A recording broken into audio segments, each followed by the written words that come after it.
So dear participants, welcome back to our discussions on programmable logic controllers.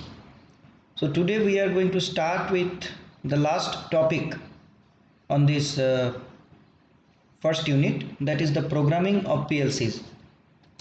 So the discussion will be a lengthy one, and during the course of this programming we will also see what is the role of internal bits in a PLC.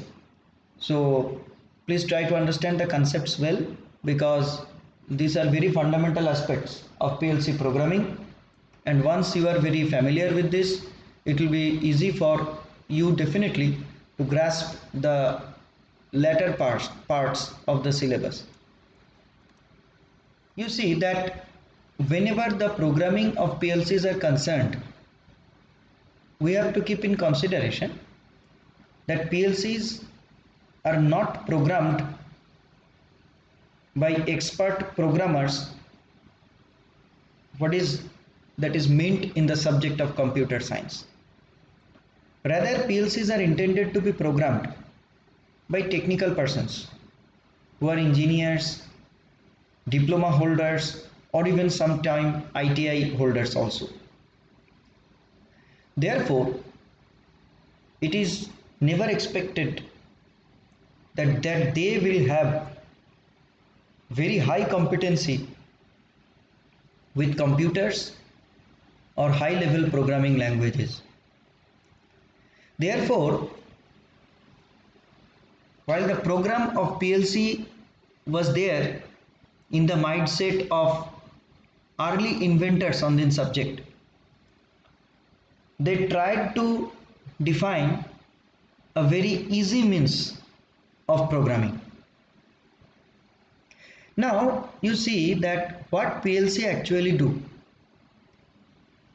At that time, the role of PLCs was to replace relay-based circuits. I am talking of the first generation of PLCs in the year of 1965 afterwards. That was the time when the programming of PLC and all sort of things were there in the mind of the inventors of PLC. So what they thought actually, that the program should be such that they should well explain the total control process through easy visual inspection,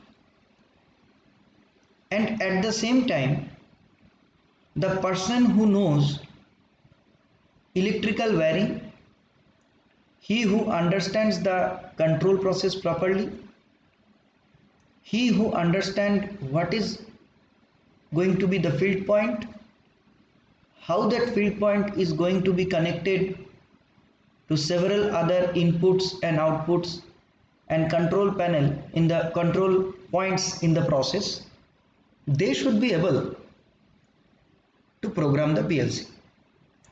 Therefore, they did think of using ladder programming, because these ladder diagrams were already in use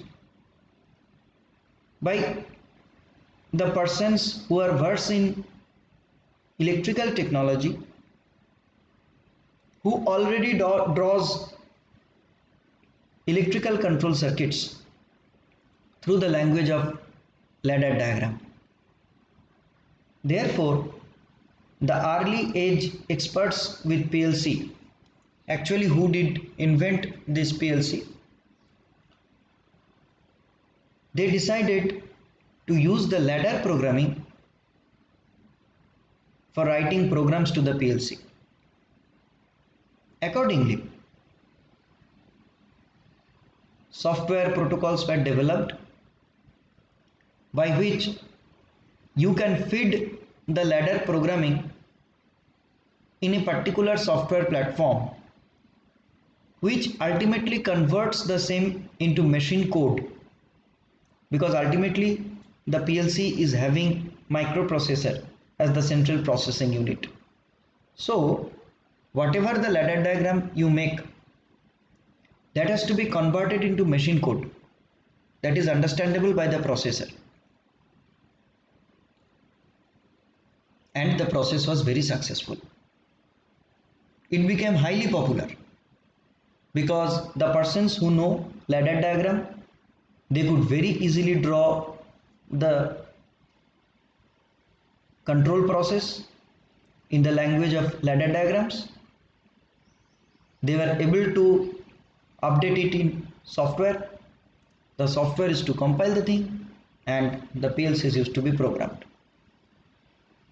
And every manufacturer of PLC, they started using this programming method.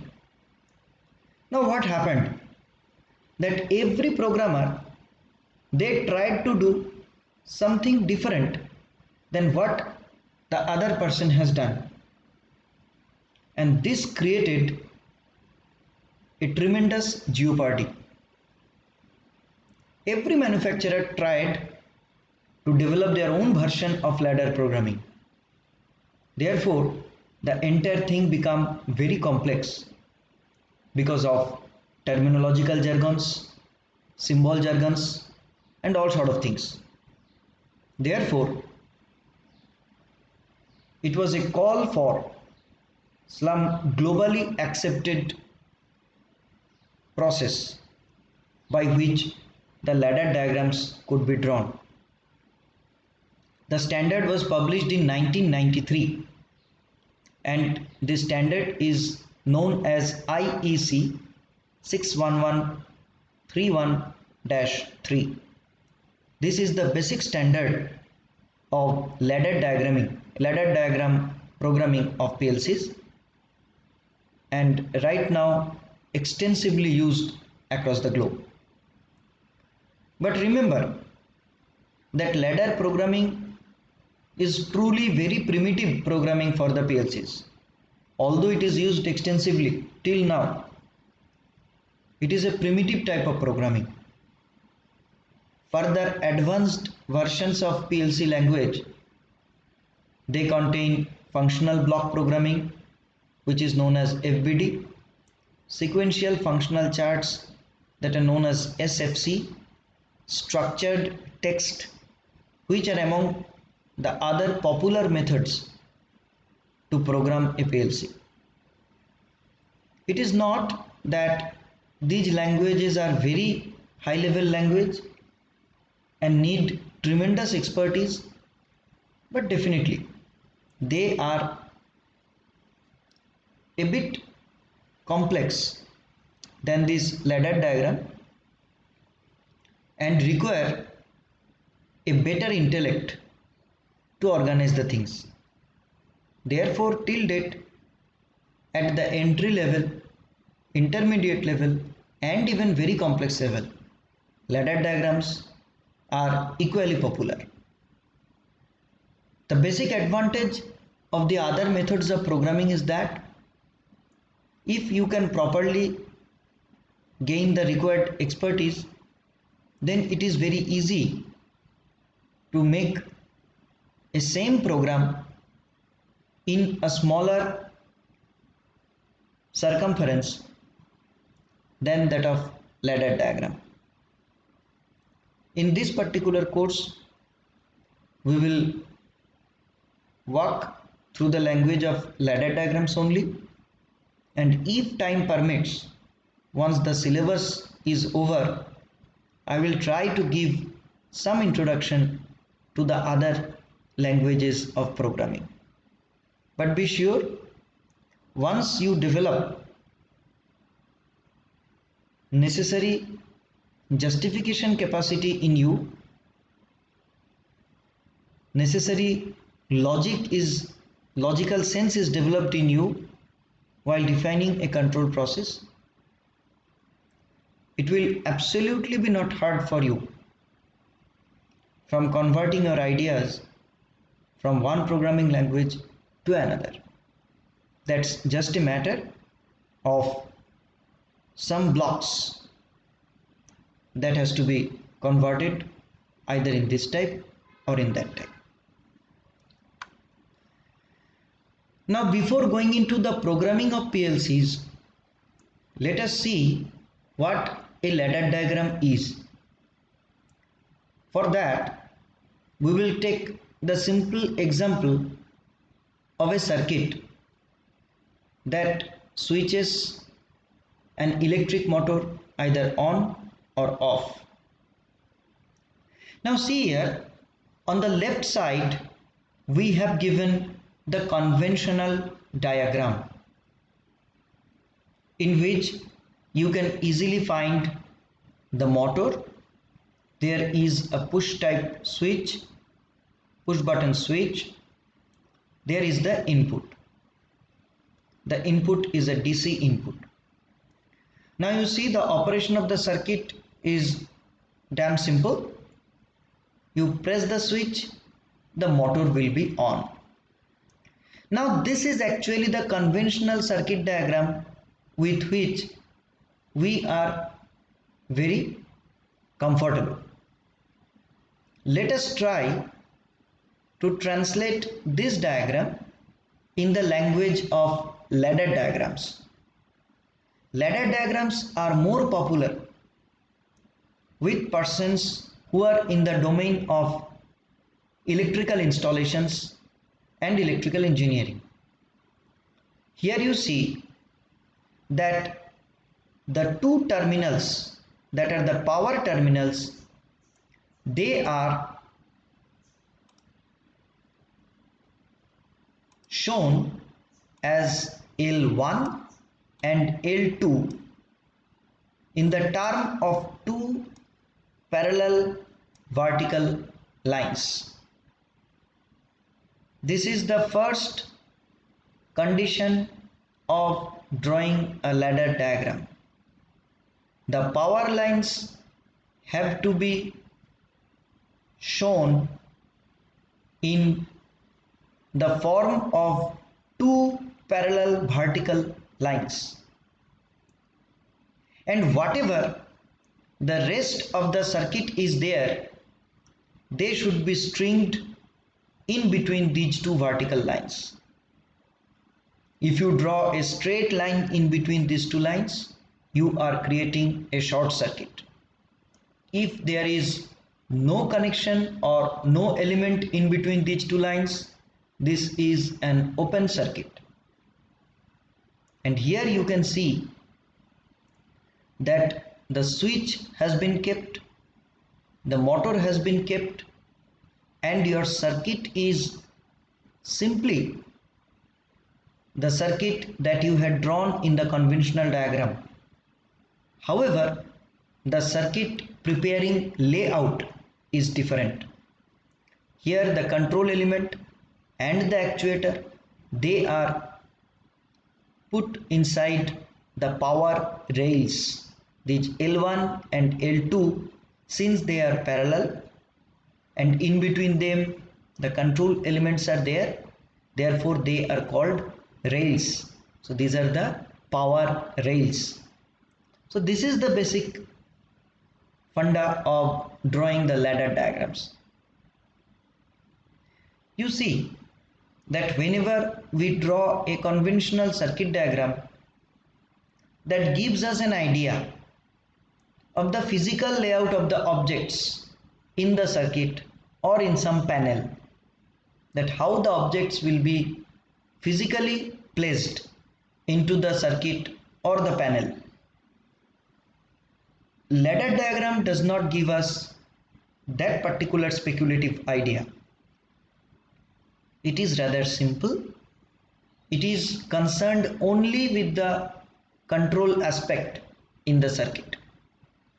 It has nothing to do where your motor will be placed, where your switch will be placed, where some LED will be placed, where the indicator will be placed. It has got nothing to do with that. Its purpose is to only show the control operation, and that's it. You see, here I have written the basic postulates of a ladder diagram. You can see that the power supply for the circuits is shown as two vertical lines, with the rest of the circuit as horizontal lines. The power lines are called as rails, which constitute the vertical sides of a ladder, and the horizontal circuit lines in which the control components are there, they are termed as rungs, rungs, rungs. So the parallel lines are rails, the parallel vertical lines are the rails and the horizontal lines are the rungs. You see here the horizontal rungs show only the control portion of the circuit, and with ladder diagram there is no attempt to show the actual physical locations of the objects. The ladder diagram tells us how the control is taking place, which is the most important aspect to understand about a ladder diagram. Now you see here, this is a very simple example of starting, stopping and latching a motor. You can see here there are two switches. Both are of push to on type, and once you release they go back to their own condition. They are spring balanced switches.